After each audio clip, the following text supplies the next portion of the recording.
amigos de Zona de Contagio.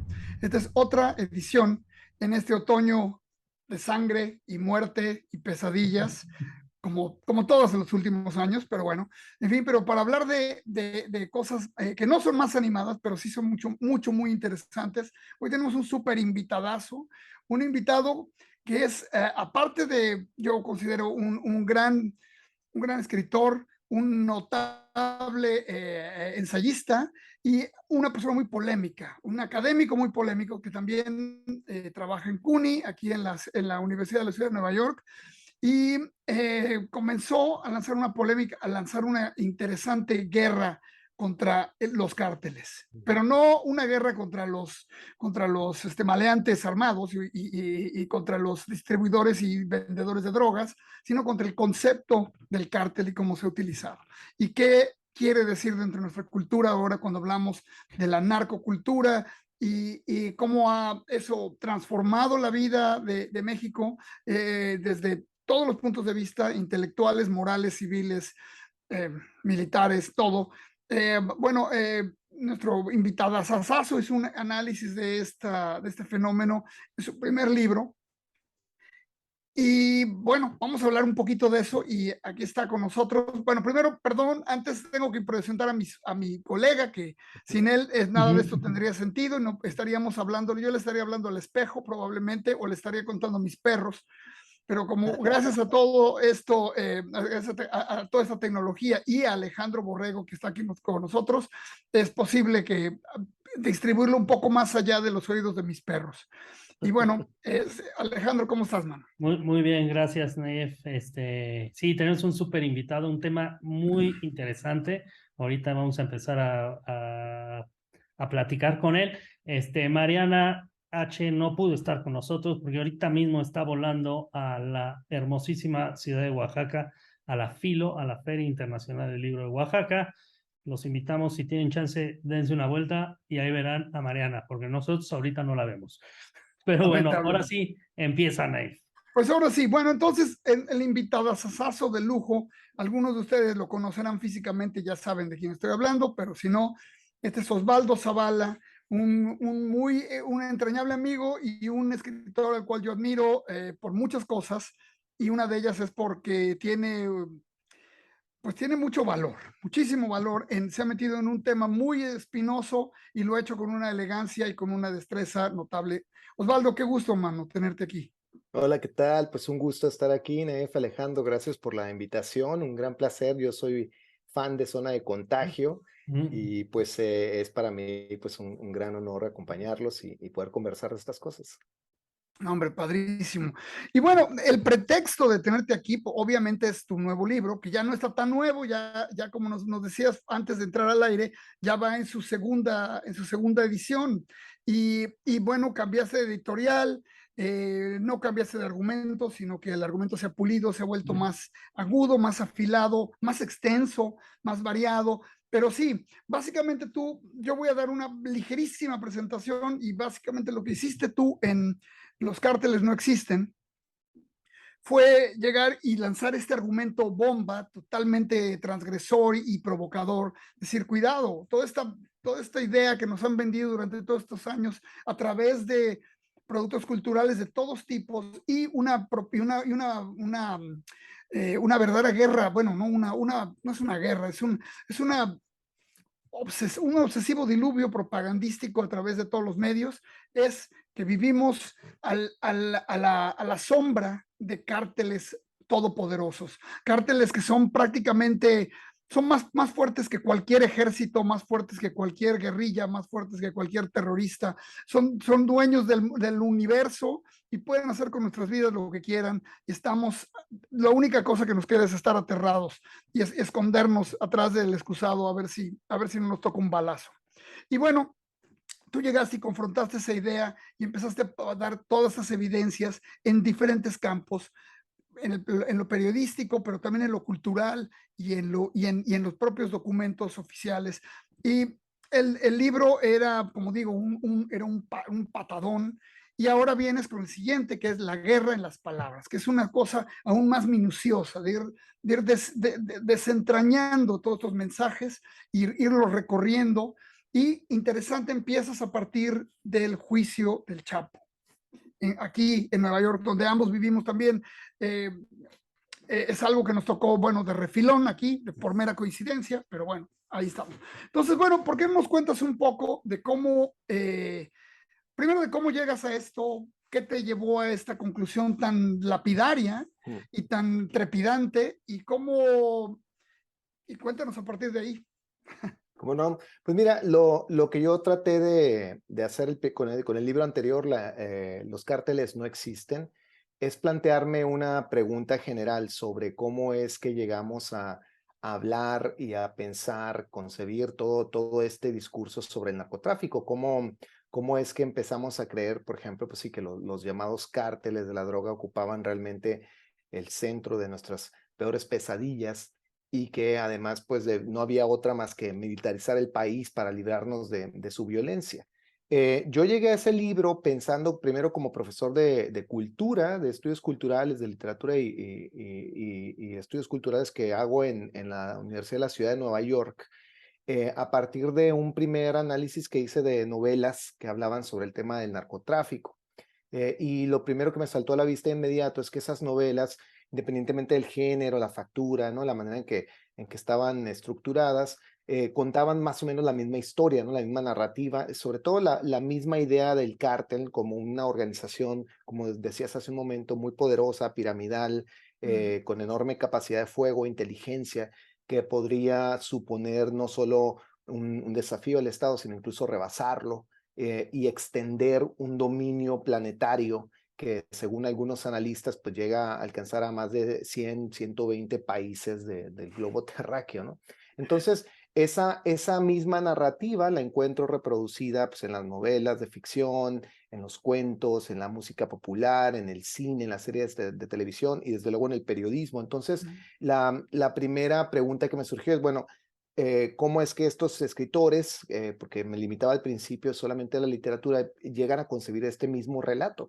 Y entonces pronto entendí que, bueno, que la literatura en realidad recibía un discurso que no había sido formulado por ellos, sino que en todo caso los trabajos de ficción se proponían hacer más bien como variaciones sobre ese mismo relato, entonces que había que buscar otra fuente donde realmente estuviera esa primera inscripción.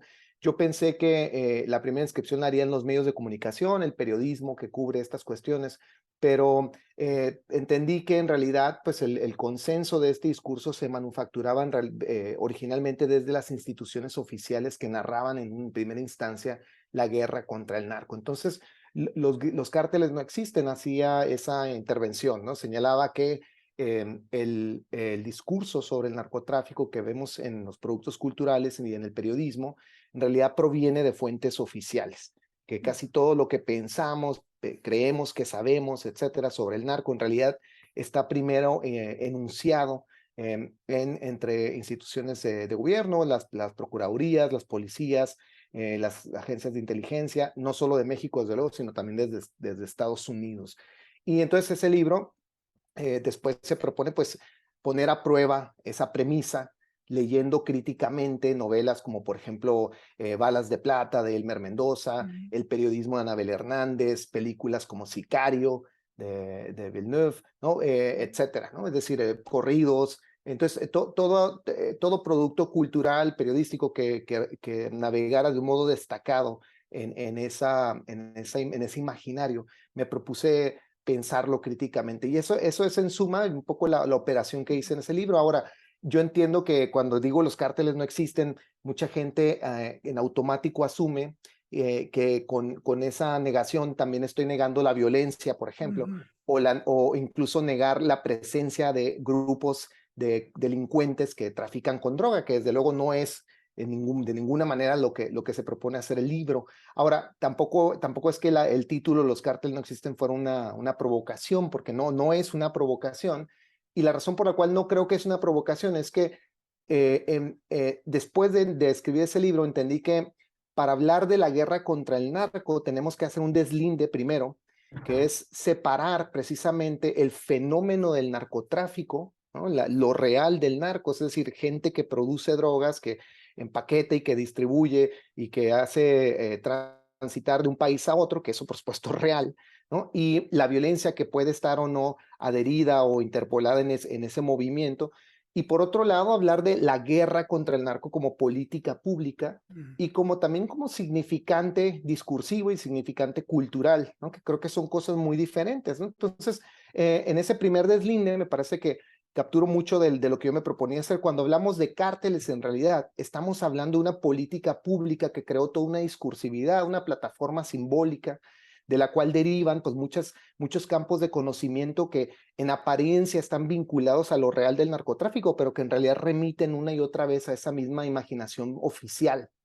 Entonces, ese deslinde lo procuré desarrollar ya a fondo en mi nuevo libro, La guerra de las palabras, que es yo llamo una historia intelectual del narco, entre comillas, pensando el narco ahí como objeto discursivo y no de los traficantes de verdad que andan ahí en las calles, ¿no? Entonces, mi libro, a diferencia de otros libros que tocan el tema, no se ocupa de pensar qué grupos de traficantes están operando en Sinaloa y qué están haciendo los traficantes del cártel Jalisco Nueva Generación, etcétera, sino más bien cómo hablamos de esas organizaciones, cómo se construyó ese discurso desde los años 70 en adelante, qué conceptos fueron apareciendo cuándo, qué instituciones los pusieron en circulación, cómo empiezan a, digamos, a mediar en la imaginación pública, cultural mexicana, a partir de cuándo y a partir de qué instituciones, también en México. Y entonces pues hago toda una historia, un tipo de arqueología Foucaultiana, si me permito el atrevimiento, ¿no? Del discurso, y tratar a partir de estos diferentes conceptos que van surgiendo en esas décadas, pues mostrar que ese discurso en realidad es un discurso fisurado, discontinuo, accidentado, fantasioso, arbitrario, que no refleja casi nunca la realidad de lo que se está viviendo en las calles, que falsea más bien esa realidad y que termina justificando gradualmente pues esta violentísima política militarista que ha tomado las calles, que empieza antes de Felipe Calderón, pero que empieza a llenarnos las calles de soldados y de agentes policíacos desde 2006 en adelante, y que pues desafortunadamente en este gobierno no ha hecho sino radicalizarse aún más y pues sumirnos en este terrible escenario de militarismo y guerra que estamos experimentando actualmente. Entonces,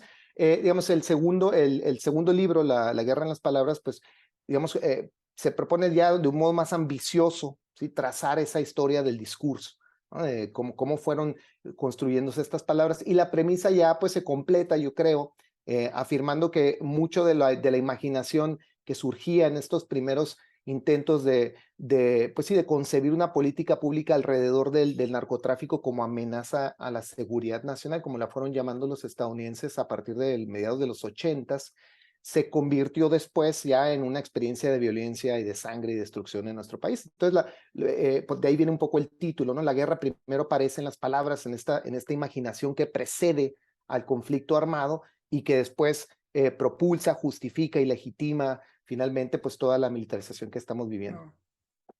Sí, Alejandro. Sí, y digo, y ahora que mencionas a Foucault, ¿no? Hace rato lo platicaba con Nate antes de entrar al aire. Es un poquito, digo, y es un libro que tiene 40 años, ¿no? El Vigilar y Castigar de Foucault, donde básicamente eso menciona, ¿no? Y se ha vuelto un poquito una profecía de lo que hemos vivido, ¿no? Porque él que sacó ese libro en los 80 y tantos, ¿no? Y después, 20 años después, se viene el 9/11, el ataque a las Torres Gemelas, cuando ya veníamos viendo una manera de controlar por medio del miedo y el castigo a los americanos, ¿no?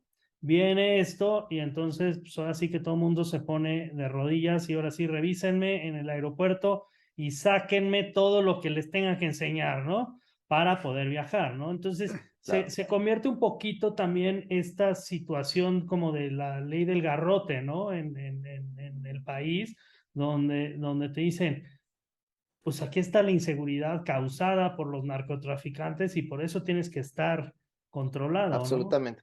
No, y es muy importante que menciones ahora el mundo posterior al 11 de septiembre, porque justo por ahí va mi argumento, ¿no? Es decir, cuando hablamos de la guerra contra el narco, en realidad tenemos que pensar en la larga duración de la agenda de seguridad nacional estadounidense y no realmente en el tema del narcotráfico como el gran motivador de esta política pública.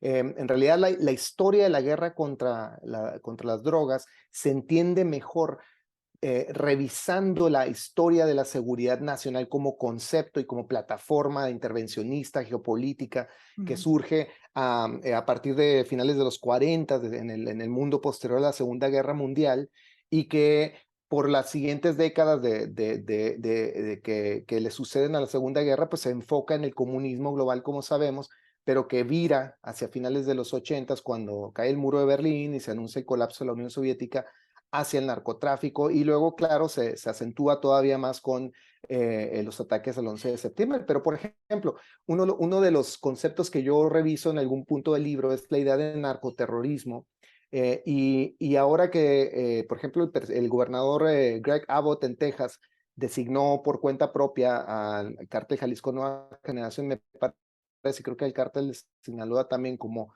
grupos de narcoterroristas. En realidad lo que se expresa ahí, además por supuesto del consabido racismo y xenofobia del gobernador y del Partido Republicano en general, aunque tampoco los demócratas cantan mal las rancheras en ese punto, es una política y una forma de imaginar el espacio latinoamericano, en donde con frecuencia se confunde narcotráfico y terrorismo, y de hecho la primera vez que yo veo el concepto apareciendo ya directamente vinculado al tema del narco en Latinoamérica es en una directiva presidencial de Ronald Reagan de 1986, donde él, pues sí, de un plumazo dice que los llamados cárteles de la droga van a ser ahora considerados como la gran amenaza a la seguridad nacional, reemplazando completamente al comunismo. Y entonces en ese mismo documento él habla de narcoterrorismo como uno de los problemas por confrontar, ¿no? No hay, por supuesto, ningún tipo de evidencia, ¿no? donde el narcotráfico y el terrorismo en realidad se conviertan en problemáticas consecuentes una con la otra, o que uno se apoye en el otro, pero ya desde los 80s el presidente estadounidense está imaginando estas cuestiones. Unas décadas más adelante, Hillary Clinton, como senadora, intentaría, ¿no?, hacer circular la idea de narcoterrorismo en Latinoamérica como una de las excusas perfectas para el intervencionismo militar en la región. Llamó insurgencias armadas, por ejemplo, a los cárteles cuando ya era secretaria de Estado de Barack Obama. El propio Barack Obama se escandalizó un poco y la reprendió públicamente por haber hecho ese señalamiento en una entrevista, me parece. Y entonces, en realidad son conceptos que tienen una larga duración y que van, como decía, pues directo a los intereses geoestratégicos estadounidenses, y que en poco o nada reflejan la realidad del narcotráfico en el continente. Y eso se sabe porque pues, tenemos muchísima evidencia para observar ese deslinde, ¿no? Sabemos, por ejemplo, pues que las organizaciones de traficantes hasta mediados de los años 80 en México jamás habrían implicado ningún tipo de amenaza ni al régimen, ni a la sociedad, ni a la seguridad nacional, ni nada de eso. En realidad, los traficantes, por ejemplo, los del llamado cártel de Guadalajara, pues eran hombres del sistema completamente subalternizados por la Dirección Federal de Seguridad, por el Ejército, y quienes fueron los principales chivos expiatorios en cuanto las cosas se empezaron a poner complicadas para el tema del narco en México, con el asesinato de Enrique Camarena, que es otro de los temas que trato, por ejemplo, en este nuevo libro.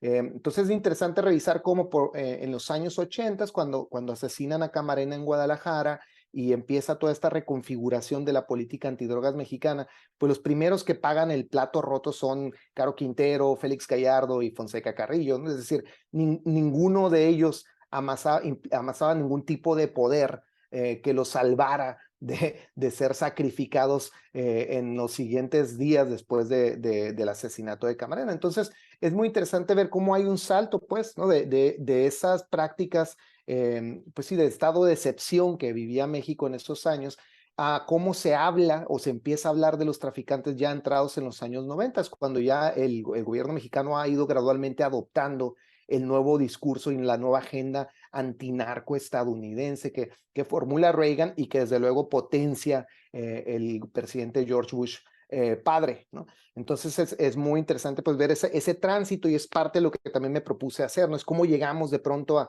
a los años 90 cuando ya el cártel de Juárez ya es, pues sí, el gran monopolio global de la cocaína y el Señor de los Cielos es amo y señor de México y es un narcotraficante tan poderoso que hasta finge su muerte, etcétera, las fantasías que se dicen en torno a él, ¿no? Entonces es muy interesante ver y revisar esa imaginación y cómo va migrando, pues, ¿no? Es un poco del trabajo que traté de hacer. Sí, fíjate, es muy curioso toda esta mitología que señalas, ¿no? Con lo de cómo empieza de una manera un poco atomizada, siento yo, por diferentes ámbitos de la cultura, alta y baja. O sea, tú tienes por un lado, pues los corridos y por otro a Teresa Margolles, ¿no? Y en los dos extremos de la cultura. Y sin embargo, yo siento que va consolidándose un discurso propagandístico y se va creando una pequeña mitología. Es lo que tú dices, lo has venido diciendo. Se va armando esta mitología y para mí, quizás estoy equivocado, donde se realmente se amarra con un arrastre popular impresionante, popular y universal, es con las series de Netflix, ¿no? Yo Sí, siento sí. que Narcos México, primero la Narcos, la grande, bueno, la original, y luego Narcos México era como una sucursal que viene a retomar todos estos temas sabrosos, ¿no? Porque todo era cosas que todos sabemos o hemos oído o nos han contado.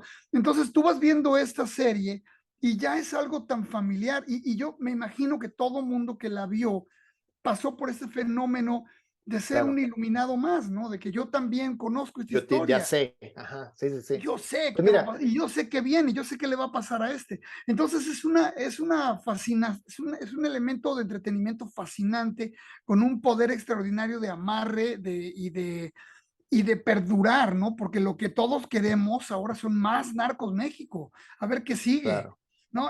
pero hay muchas cosas.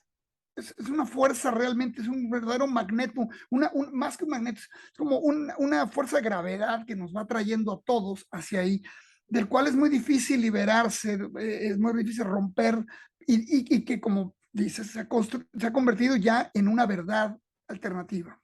Pero fíjate que hay que matizar ahí algunas cosas que yo traté de señalar en el libro que me interesó mucho. Por ejemplo, es cierto, como bien señalas, ¿no?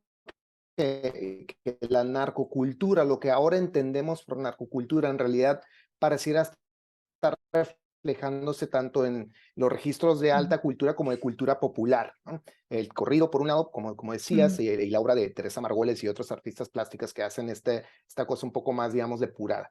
Pero yo creo que ese es un proceso que en realidad es más visible a partir de la primera década del 2000. En realidad, en los años 70 y 80, la llamada narcocultura en realidad era un registro muy de cultura popular, porque el imaginario del traficante todavía estaba muy vinculado digamos, a los sujetos excluidos del relato del milagro mexicano, junto con la fichera, con el pelado, con el cantinfleo, etcétera, ¿no? Digamos, el traficante era un personaje más del retablo de los perdedores, digamos, de la modernidad mexicana del siglo XX.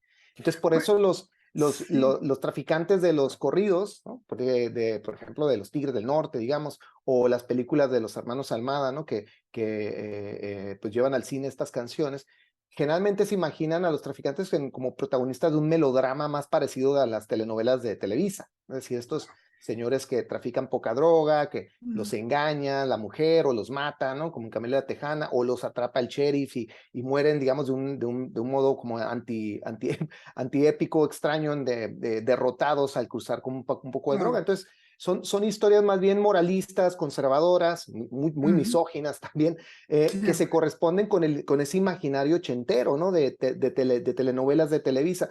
Pero a partir de los 90, ese registro cambia dramáticamente y aparece el narco empoderado, el narco en el centro de la amenaza a la seguridad nacional. El narco patético que era derrotado en los 80 ya no solo no es derrotado, sino que está totalmente capacitado para desafiar a las instituciones, ya no solo mexicanas, sino también las gringas. Entonces, es ese imaginario donde nos encontramos ahora, y es ese imaginario que se ha ido todavía poniendo cada vez más, digamos, pues sí, se ha exacerbado a tal grado que el traficante pues es ahora alguien como el Mencho, ¿no? Que tiene un ejército, literalmente un ejército de gente armada y tanquetas y armas largas, y que pueden comprar, según la DEA, como se mostró en algún momento, pues hasta el secretario de la Defensa Nacional, ¿no? Entonces, esa imaginación es producto, y eso es lo que yo argumento, del imaginario de seguridad nacional gringo que luego se fue gradualmente instigando y fue reformulando las políticas públicas antidrogas en México.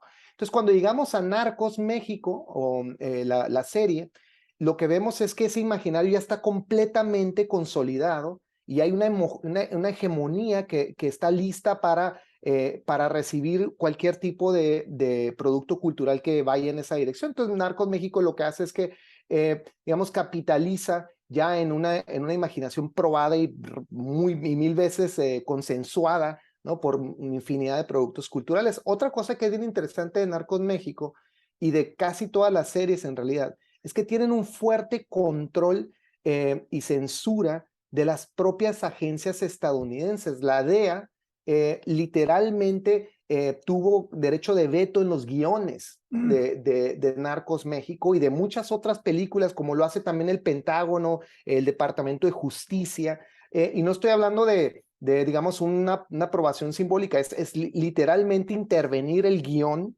¿no? Y estar cuidando qué se narra y cómo se narra, y es muy interesante el caso de Narcos México, porque el mismo agente de la DEA, que fue el jefe de Kiki Camarena en Guadalajara y que controló la narrativa inmediatamente después de su asesinato en los años 80, por ejemplo, en el libro más importante del momento periodístico, que se llamaba Desperados, escrito por una periodista estadounidense, Elaine Shannon, ese mismo agente, que es el que le da toda la información a Elaine Shannon y que se asegura que la visión de la DEA es la que se reproduzca en esa investigación, es el que literalmente está detrás y una y otra vez controlando lo que se dice en la serie Narcos.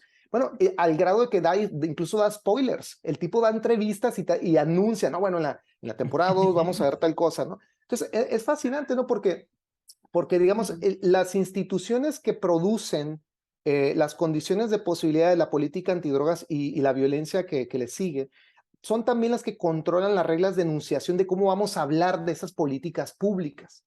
Y es por eso que ese consenso es tan efectivo, ¿no? No es solo porque una serie vanaglorie la violencia o piense que los narcos son atractivos, etcétera. Más bien piensan que los narcos son atractivos y todo esto porque eso es lo que ya les está diciendo la propia institución. Por eso es tan absurda la censura, ¿no? Por ejemplo, a los corridos o a las películas de narcos, etcétera, porque ninguno de estos productos culturales está inventando ese discurso, ¿no? Ese discurso ya fue articulado décadas antes por las mismas instituciones que instigaron en primera instancia la llamada guerra contra el narco. Claro. Alejandro. Sí, digo, y aquí ahorita que platicas sobre estas narrativas, vi una entrevista que te hizo la querida Mónica Maristain, donde platicabas, ¿no? Esta parte que se vivió hace también muchos años con la mafia italiana, ¿no? Con El Padrino, ¿no? Donde decía, claro. Mario Puzo inventó el término El Padrino y ya después ya le decían El Padrino a los que se dedicaban a eso, que además es no sé si es una industria o un negocio mucho más complejo que el que te muestra El Padrino 1, 2 o 3 o Los Sopranos en sus 6 temporadas o Peaky Blinders o el que tú quieras, ¿no? Entonces yo creo que es una industria y son negocios igual que el narcotráfico, son negocios sumamente complejos y sumamente sí, complejos y elaborados como para que, como dices, el Señor de los cielos sea el Señor y amo de controlar toneladas de cocaína y billones de dólares él solo, ¿no? Que el día que se muere dices, bueno, ya se acabó. No, no, porque es un negocio muy complejo, ¿no? Claro. Sí, Claro. no es la Bueno, simplicidad de una pirámide Claro, claro. Bueno, y es paradójico, ¿no? Porque, por ejemplo, en el caso de la mafia italoamericana, sí, en efecto, Puzo se propone pues crear un arquetipo con esto del padrino, y él en varias entrevistas dice lo mismo, ¿no? Dice, bueno, de eso no existía nunca nadie, ningún traficante se hizo, ningún mafioso se hizo llamar padrino. Eso es algo que me gustó y lo usé.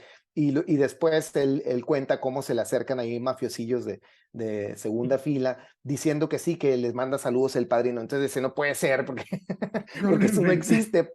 Yo me lo inventé. Entonces, es interesante porque eso, bueno, la DEA lo entiende y entiende el fenómeno en parte que genera el lenguaje, y por eso me interesa mucho hablar del narcotráfico en la dimensión lingüística, porque creo que en realidad pues mucha de esta política pública necesita radicalmente de todo el lenguaje imaginativo para fundar una realidad que pues de plano no está ahí. El concepto padrino, la DEA lo utiliza directamente, son ellos los que lo toman para nombrar la operación por medio de la cual van a investigar a Miguel Ángel Félix Gallardo, así le ponen Operación Padrino.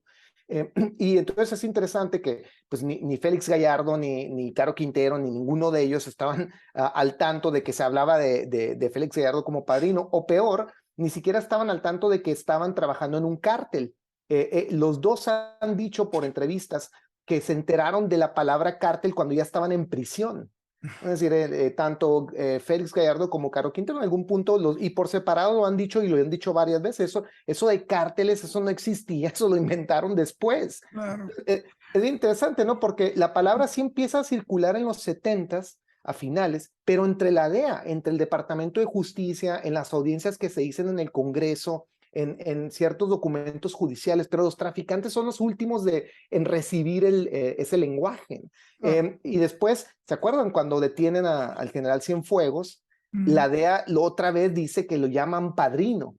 Entonces es interesante, es como reciclan incluso, ¿no? Un término décadas después, yo creo que se les acaban los términos o simplemente asumen que padrino es algo mucho más reconocible. Y ahí sí, bueno, por mucho que podamos estar en crítica con el gobierno de Andrés Manuel López Obrador, a mí sí me pareció una jugada maestra dar a conocer el dossier completo de la DEA cuando devolvieron al general Cienfuegos, porque si no sé si ustedes han tenido oportunidad de revisarlo, pero pues es absurdo tras absurdo, lleno de fantasía, de disparate, ¿no? Donde el general supuestamente está escribiendo así con mayúsculas, con todo tipo de error básico de ortografía, haciéndose llamar padrino con un arquito de quinta categoría.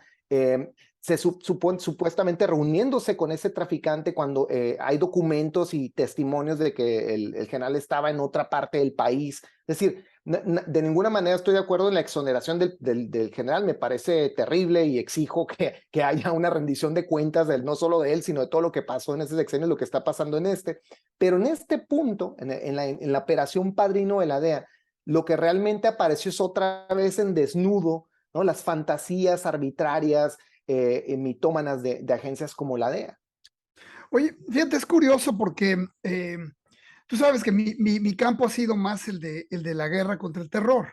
Yo Ajá. desde el 2000 ha sido eso una obsesión, incluso escribí el libro de Guerra y Propaganda por eso. Y entonces es curiosísimo cómo se replica, ¿no? Claro, Se por replica el supuesto, modelo, por supuesto. se copian o no sé cómo se transmiten Es que son la misma las mismas plataforma, son la misma fantasías. plataforma, es lo que decía Exactamente. al principio, es que estamos hablando de la misma generadora de narrativas, que es la Agenda de Seguridad Nacional gringa. Sucede que Sí, un objeto es terrorismo y otro es el narco, pero vienen de la misma máquina de narraciones. exactamente. Y tratando siempre de achatar las puntas complejas con esas narraciones totalmente cinematográficas o novelescas o telenovelescas. Y siempre tratando de exponenciarlo, ¿no? Es exponenciar el Ajá, poder porque de eso se trata. El poder de estas agencias depende del poder de un enemigo. Es como en cualquier película, cualquiera que sepa de superhéroe sabe que no hay claro, superhéroe si no hay un supervillano. claro. Entonces, básicamente es eso. Y a mí me gusta mucho una evolución, lo mencionaste, no dijiste esto, pero cuando hablabas acerca de cómo transitó el imaginario del narco como este tipo con botas de pico, que es que usualmente un ilegal, que pasa droga y de repente tiene 2 pistolas o 3. Todavía hay varias películas que lo hacen de esa manera a lo largo del cine mexicano que tratan estas imágenes. Pero a mí me encanta pensar en aquel momento en que salieron los narcosatánicos, como para darle un giro, ¿no? A algo que ya se veía medio agotado y transportarlos hacia otro nivel, hacia otro tipo de género. Y después el narcosatánico pues también desaparece y se pierde, ¿no? Y deja de tener cualquier importancia. Pero de ahí llegamos a estos narcos de ahora, que son, para mí, cada vez que veo estas series, me imagino que son como raperos. O sea, son básicamente gente que tiene mucho dinero, muy poca educación y un gran despilfarro. Y así nos han construido esta imagen del narco moderno, pues como pues nada, como que meten las motocicletas a la piscina. Básicamente eso es el gran logro de pasar de haber sido narcosatánicos a meter las motocicletas a la casa y romper jarrones chinos de 1000 años. Sí, pero fíjate que aún en el tema del dinero se exagera y se lleva a otro plano los supuestos réditos del crimen organizado, claro. tanto en México como en todo el continente. La Oficina de Naciones Unidas para el Control de Drogas, que es una de las instancias un poco más neutras, aunque también muy mediada por la política, donde se puede confiar un poquito más, dice, por ejemplo, en varios estudios que han salido, uno de los que yo consulté es de, me parece, 2007, 2008, que el 70% de los insumos que genera, de los ingresos que genera el narcotráfico se queda en realidad en Estados Unidos, no regresa ni a las organizaciones de traficantes, ni mucho menos a los productores, que generalmente son campesinos pobres. Y que además ese dinero, que en realidad tampoco es tanto, se va diluyendo y dispersando en las redes del lavado de dinero, que desde luego sí, para un ciudadano de a pie, pues sí puede significar cierta riqueza, ¿no? Es decir, y es donde llega lo que tú señalas hace un momento, pues lo que probablemente es un traficante en una zona rural de Sinaloa o de Chihuahua, alguien que trae su camioneta del año, que puede comprar ciertas cosas, que tiene armas, en efecto. O sea, no, tampoco quiero minimizar el problema social que eso puede significar, ¿no? Desde luego es un problema y desde luego pueden ser y han sido también actores de la violencia. Pero la política pública que llamamos guerra contra el narco es otra cosa, ¿no? Es un nivel de militarización tan tremendo que deja por mucho detrás esa realidad del traficante venido a más, ¿no? Cuando nos damos cuenta, por ejemplo, pues que Sedena tiene más de 100,000 soldados apostados en la frontera norte y sur, en los puntos aduanales de todo el país, en el nuevo aeropuerto de la Ciudad de México, que la Guardia Nacional también tiene otros 100,000 elementos, que tienen campos de entrenamiento extraordinarios. Acaba de salir una nota, no sé si han tenido momento de verla, pero a mí me sorprendió, la verdad es que me pareció alucinante. Hay todo un campo de entrenamiento en Chihuahua, en un poblado en Chihuahua, donde Sedena construyó todo un pueblo, ¿no? Para simular una guerra contra el narco, ¿no? Con 2 cárteles inventados, literalmente simulados, que se están haciendo la guerra. Entonces entra Sedena y entra Guardia Nacional para hacer un operativo y detener al supuesto capo líder de una de las bandas. Y luego también en el mismo campo de entrenamiento contratan a gente para que simulen ser la base de los cárteles que defienden a los traficantes. Entonces hay un momento en donde el ejército se está literalmente peleando con la gente de a pie. Entonces es un escenario tan teatralizado que desde luego no solo es ridículo en todos sus alcances, sino que lo interesante es que esa simulación es literalmente la que la gente consume cuando vemos todos estos despliegues militares y cuando vemos pues el terrible saldo que deja. Se sigue creyendo que la matanza y la sangre que deja esta supuesta guerra contra el narco es estrictamente de traficantes o traficantes entre ellos asesinándose, cuando tenemos datos duros que es algo muy distinto. El promedio de víctimas de la llamada guerra contra el narco son siempre muchachos jóvenes, morenos, de 17 a 27 años, de 29 años de edad, que nacieron y murieron pobres en las zonas más precarizadas de las grandes ciudades en México, ¿no? Es decir, es una guerra en contra de gente pobre, ¿no? Es un exterminio de gente pobre, gente que no tiene en realidad ninguna forma de realmente responder al fuego. Y ahí es donde pues la misma palabra guerra pues debería entrar en una suerte de crítica profunda, ¿no? ¿Es esto de verdad una guerra o es un proceso militarista de exterminio? Y como algunos colegas periodistas que respeto y que son serios y que han hecho cobertura por décadas en zonas como Juárez o Tijuana, dicen pues una suerte también de limpieza social, donde en realidad lo que estamos viendo pues es el exterminio de pandilleros, de jóvenes que se involucran o no, porque muchas veces son muchachos que tampoco realmente tenían nada que ver con nada, y que son asesinados extrajudicialmente de un modo cruel, y donde encima pues se magnifica, ¿no? Todo este régimen de muerte, como si se estuviera verdaderamente librando una batalla por la seguridad del país, ¿no? Entonces, pues es muy interesante, ¿no? Ver cómo estas fantasías de simulación, ¿no? De una guerra, de un escenario de guerra, de grupos armados potentísimos que en cualquier momento capturan el país, sigue una y otra vez reciclándose entre nosotros. Lo de Guacamaya Leaks, por ejemplo, está circulando una nota que me parece francamente, pues sí, irresponsable incluso, ¿no? Del Universal, donde se habla de un país, 70% del país capturado por traficantes.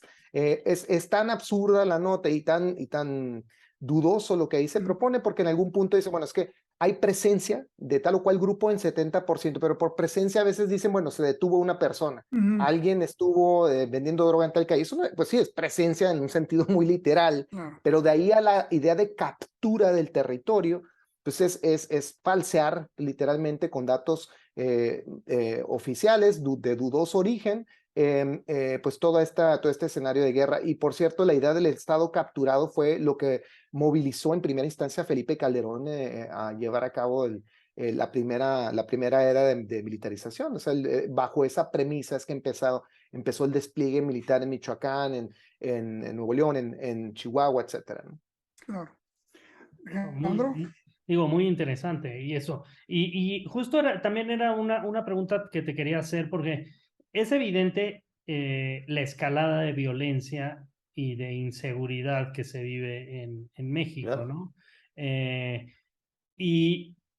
Pero esto, o sea, qué tanto es parte de este imaginario o qué tan parte es real, ¿no? Porque creo que sí hay una parte que es real, nada más que ahora, como dices, Claro. ¿no? Se le achaca al narco todo, ¿no?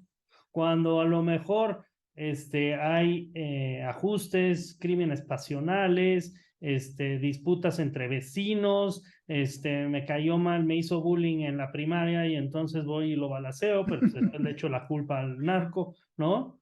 Entonces, ¿tú cómo ves esta cuestión? No, claro que estamos viviendo un terrible momento de violencia que a todos pues nos tiene, por supuesto, muy preocupados y que parece no llegar a ningún tipo pues, sí, de horizonte de pacificación, por lo menos no en lo inmediato. Pero creo que tendremos que recordar un par de cosas, ¿no? La primera que hasta antes de la militarización, en realidad el país está viviendo toda una década de relativa paz, ¿no? Es decir, el 2007 es el año menos violento de toda la década que lo precede en todo el país. La tasa de homicidios en México desciende decididamente de 1997 a 2007. ¿No? Y estos son datos oficiales que rescató y analizó muy bien el sociólogo Fernando Escalante Gonzalvo en algunos artículos sueltos y después en un libro magnífico que recomiendo muchísimo, que publicó el Colegio de México, que se llama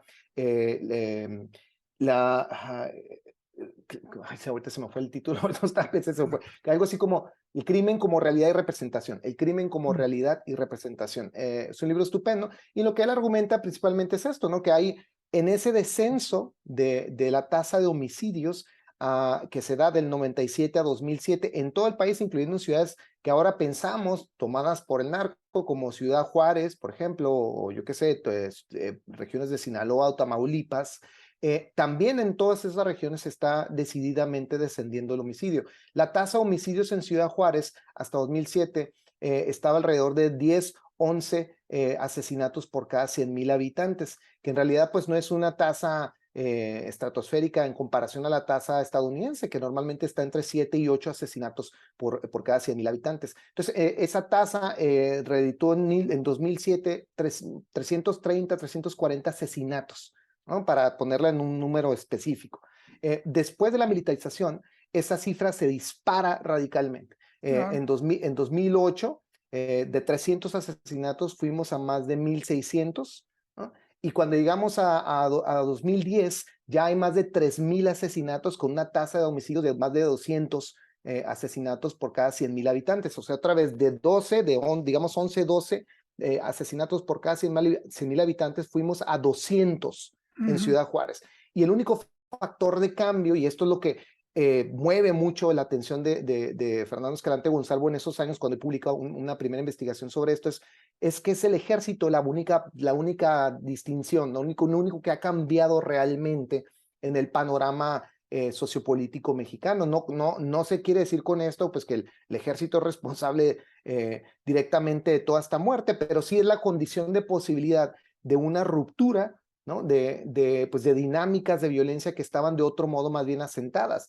Entonces lo que vimos en Ciudad Juárez, por ejemplo, es pues el asesinato de pandilleros, de jóvenes robacoches, el consumo de drogas que se dan picaderos muy regentados en aquellos años por la policía estatal, por ejemplo, y municipal, de pronto pues aparecen muertos, policías mismos son asesinados. Entonces hay todo digamos, un descentramiento del orden mafioso de ciudades como Juárez a partir de la militarización, pero no porque hay una guerra entre cárteles, sino porque hay literalmente una ocupación militar y policial que está desatando pues toda una serie de lógicas de violencia en toda la ciudad. Yo visité Ciudad Juárez en 2010 cuando más militares había un punto de revisión militar casi cada kilómetro.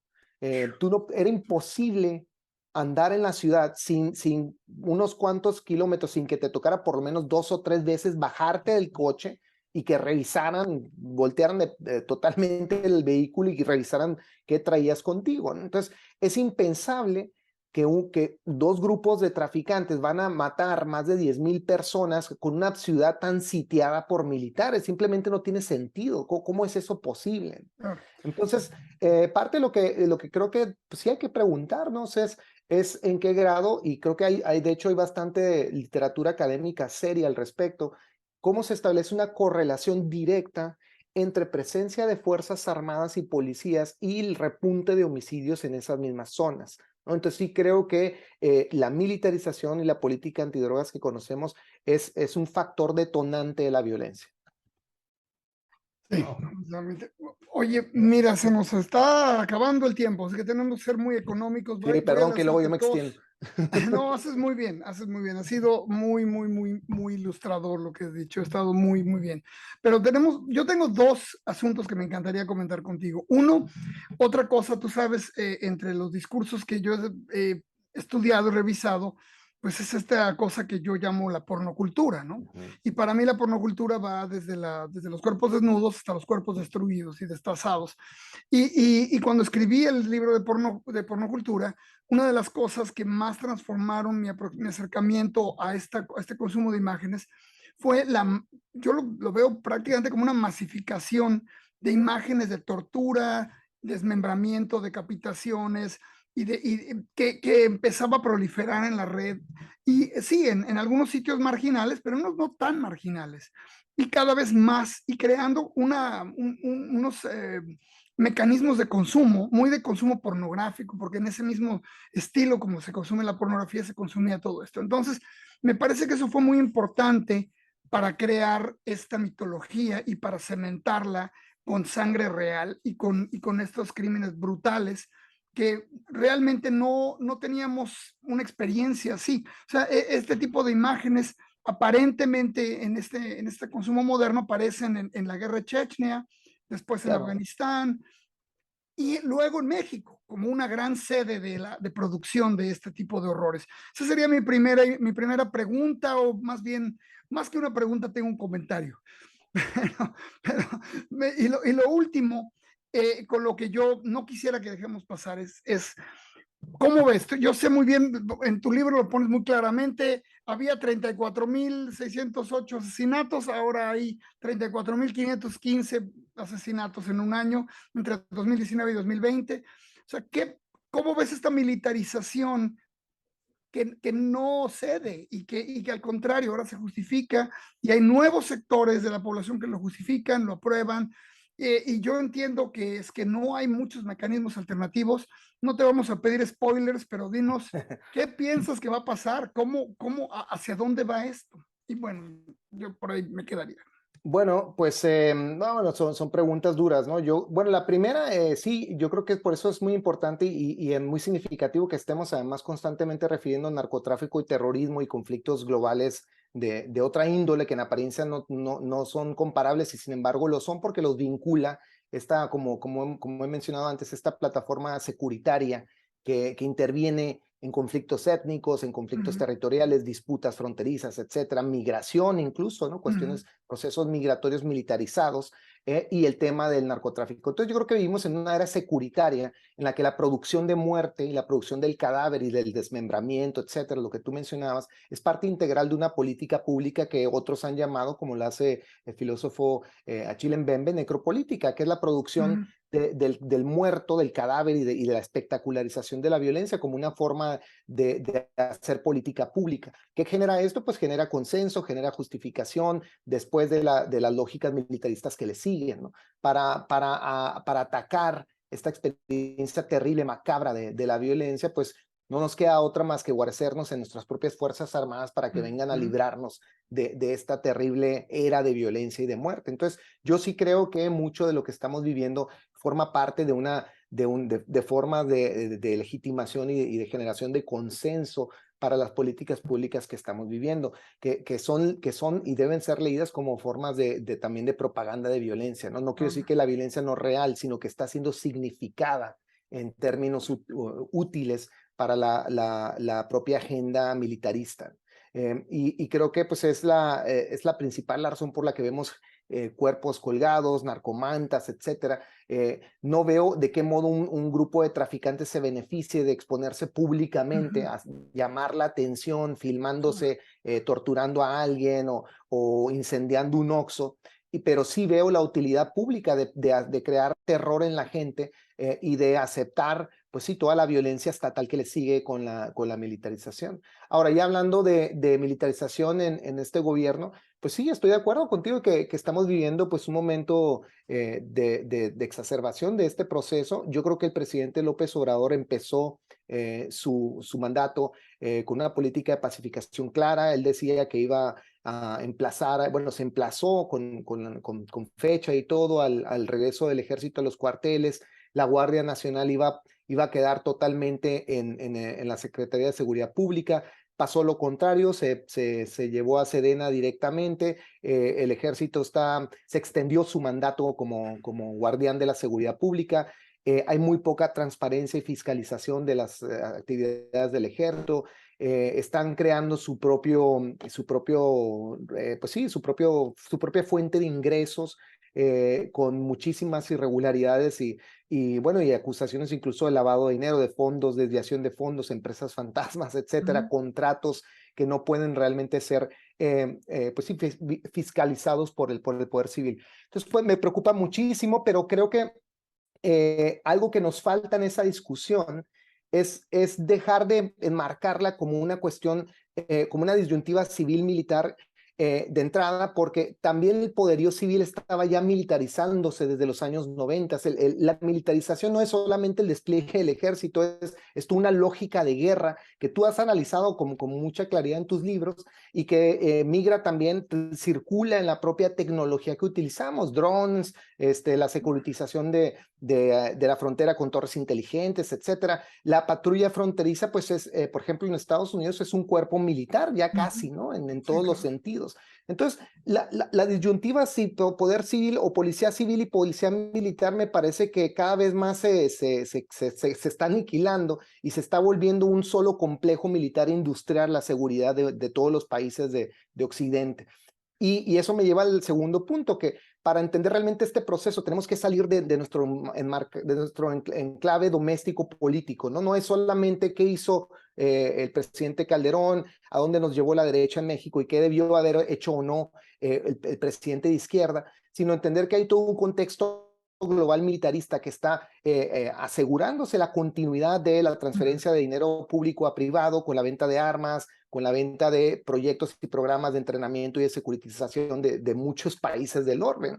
Las mismas empresas que venden armas para el conflicto Israel-Palestina están en los gun shows y vendiendo sensores de movimiento en la frontera entre Laredo y Nuevo Laredo, o El Paso, Texas y Ciudad Juárez, y desde luego muchas de esas armas por contrabando o legalmente terminan en territorio mexicano. Entonces, pues estamos viendo una era global militarista, ¿no? Que creo que para entenderla, y eso es lo que traté que fuera la contribución de mi libro, había que hacer ese análisis de la plataforma de seguridad nacional que compartimos subalternizada o voluntariamente con Estados Unidos. Y yo creo que para mí ese es el principal problema, ¿no? Para realmente hacer un cortocircuito a esta lógica de violencia, tenemos que someter a examen toda esa historia larga del securitarismo mexicano y estadounidense que llevamos décadas compartiendo con nuestro país vecino. Bueno, ahora que hablo desde Nueva York como tú, pues desde este país que nos vincula a todos nosotros, ¿no? Entonces, sí creo que debemos dejar de hablar del narcotráfico como el principal problema. Creo que esa es una de las trampas del discurso de seguridad.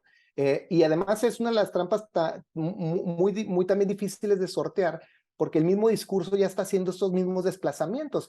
De pronto los cárteles ya no son sobre la droga, también son sobre el aguacate, la trata, el contrabando de lo que huachicol, como tú mencionas en tu libro. Claro, entonces el presidente López Obrador dijo ya no hay guerra contra el narco, pero ahora hay guerra contra el huachicol, ¿no? Y tenemos el cártel Santa Rosa de Lima y el Santo Niño Huachicolero, y hay halcones, y hay sicarios. Entonces todo el aparato narrativo de la guerra contra el narco se puede resignificar una y otra vez, porque ya había sido resignificado antes. La guerra contra el narco era la guerra contra el comunista. Entonces, nosotros en realidad estamos en la temporada 2, ¿no? O 3, si quieren, de esa larga serie que es el securitarismo estadounidense.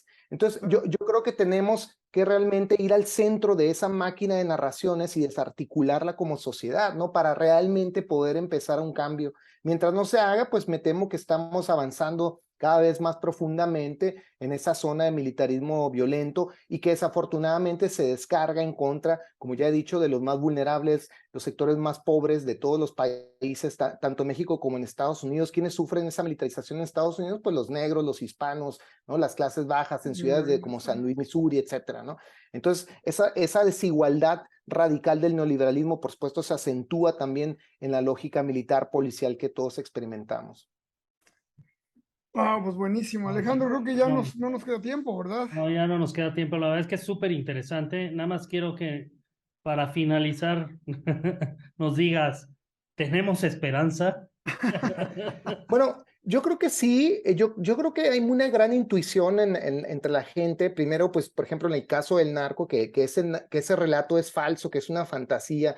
Yo sí noto mucho hartazgo cada vez que presento el libro en ferias, en ferias en México o en contextos académicos o más informales.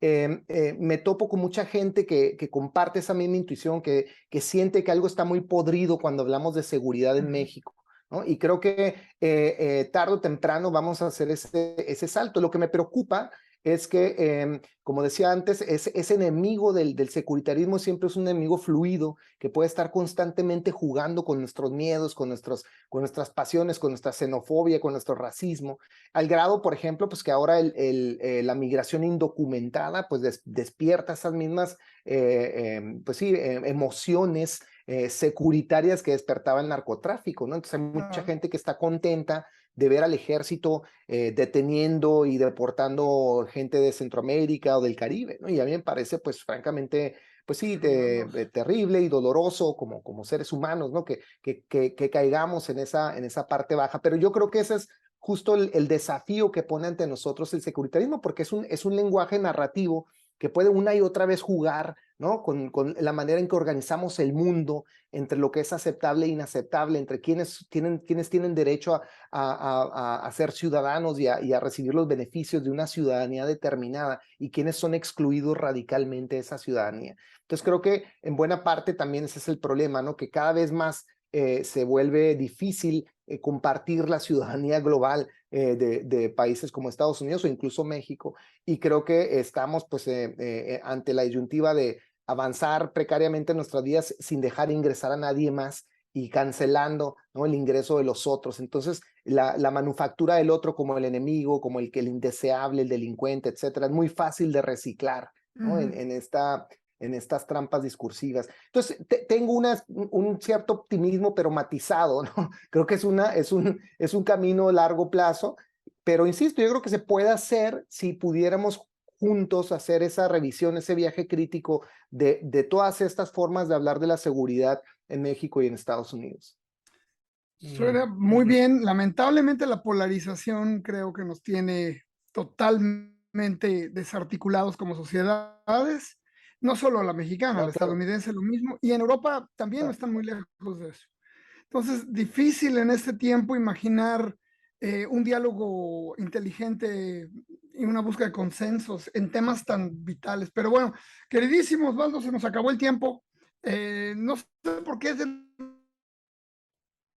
debería acabar el tiempo, pero se nos acaba. Siempre es así, como que uno piensa que es tarde toda la tarde o toda la noche, pero lamentablemente no, porque yo le creo a Alejandro y Alejandro dice que no, y él es el único aquí que en Zona de Contagio que sabe de lo que estamos hablando. Bueno, pues entonces, muchísimas gracias, Osvaldo. Gracias, Alejandro. No, gracias. Y en verdad, lean a Osvaldo, lean sus libros, síganlo en Twitter, porque pone cosas bastante interesantes. Y los que vayan a ir a Guadalajara a la Feria del Libro, búsquenlo porque ahí va a presentar su libro, que les firme el libro, que les platique. El 30 de noviembre. Eso, 30 de noviembre en la Feria del Libro, y seguramente habrá otras oportunidades porque este libro está candente y afortunadamente, qué bueno que siga generando tanto que decir y tantas coyunturas que podemos aprovechar para darle un giro a esto, para darle un doblez a esta narrativa que nos tiene totalmente narcotizados. No, pues muchísimas gracias. Amigos, amigas, tías y primos, por favor, sigan viendo Zona de Contagio, recomiéndenlo entre sus cuates. Aquí estaremos la semana próxima. Quién sabe si sea un programa tan bueno como este, va a estar difícil. Tendremos, el próximo invitado tendrá la vara muy alta. Pero bueno, queridos, hasta pronto. Gracias. Gracias. Hasta pronto. Bye.